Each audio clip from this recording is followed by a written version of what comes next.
Joining us now, MSNBC contributor and columnist Charlie Sykes and former Obama campaign advisor Amisha Cross. Amisha, troopers at 17 schools now doing checks before class, staying throughout the day. Are you surprised it's come to this?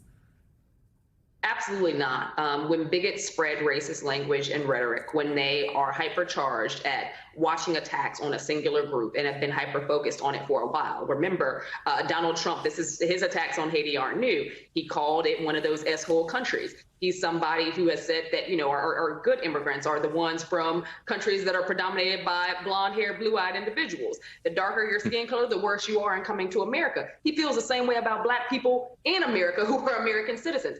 I think that this is a very scary place to be. He knows it's a lie. J.D. Vance admitted that it was a lie because he couldn't get what he wanted picked up by the media. He decided to create this lie and expand it. It has put a target on the backs of Haitians. It has put a target on the backs of Black Americans because at the end of the day, racists can't tell the difference between a Haitian or a Black American walking down the street. And I think that even some of the photos that we've seen that have emerged on right-wing media circles and across social media writ large have been of Black men who are not immigrants at all. This is one of those things that is very detrimental to the health of Black people. But when you're looking at a campaign and a candidate in both J.D. Vance and Donald Trump, who are used to rationing in racism, trying to start race wars, who want to see the worst of America come out, who are amplifying white supremacists, this is par for the course for what they do. He sent out a clarion call that has invoked not only violence, but also dangerous rhetoric, threats to the lives of everyday people who are just trying to go to work and go to school. As someone whose former college roommate is a Haitian,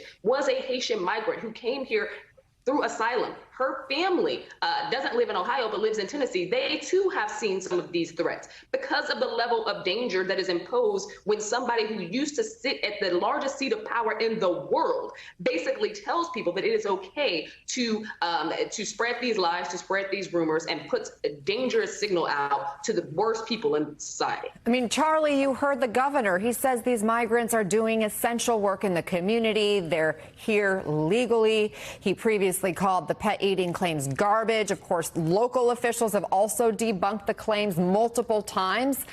But Trump and Vance, they're not backing down. What is their objective? Well, their objective is to win this election by saying whatever they think will work. And by the way, obviously this is shocking. It is stunning. It's a reminder that the words do have consequences. But also, I think this is a warning, the degree to which Donald Trump and J.D. Vance and much of MAGA is invested in these fake internet rumors, that they'll stick with them even after they have been refuted, even by the Republican governor. And I just think that this is one of those red flags that they are willing to tell lies, they are willing to foment violence, but they are unwilling to back off and tone things down. Charlie, at a different town in Ohio, a sheriff publicly posted on social media referring to immigrants as locusts and suggesting people write down the addresses of homes with Harris Yard signs. Amisha touched on this, but just how dangerous is this moment? It's extraordinarily dangerous, and it's going to get more dangerous as we get closer to the election and even in the aftermath of the election. And I guess this is what is this overriding irony from your last segment where, Donald Trump and J.D. Vance are accusing Democrats of using dangerous rhetoric, which is simply projection, because they have targeted specific groups of people. And they have not just targeted specific groups of people, but they have provided permission to bigots throughout the country to engage in rhetoric that frankly, might have been whispered in private. But you would expect that it would be career-ending to say it in public. But here we are, and we shouldn't be numbed, and we shouldn't regard this as any sort of normal political rhetoric. Amisha, Charlie says this is part of the political strategy for Republicans to focus on immigration. But we know in Springfield, we're talking about immigrants who have legal status. It has nothing to do with the border. In fact, border numbers are way down. In August, encounters were below the 2019 monthly average, and for the second straight month, lower than they were during the final months of the Trump presidency. Politically, will that matter? Facts don't matter to a strong man, and facts don't matter to his followers. Trump is out here talking to the MAGA base. He was never trying to expand his voter outreach. He's been actively trying to work with Republicans across the country to deny the rights and access of diverse voters, younger voters, everywhere in between. He only wants his MAGA base.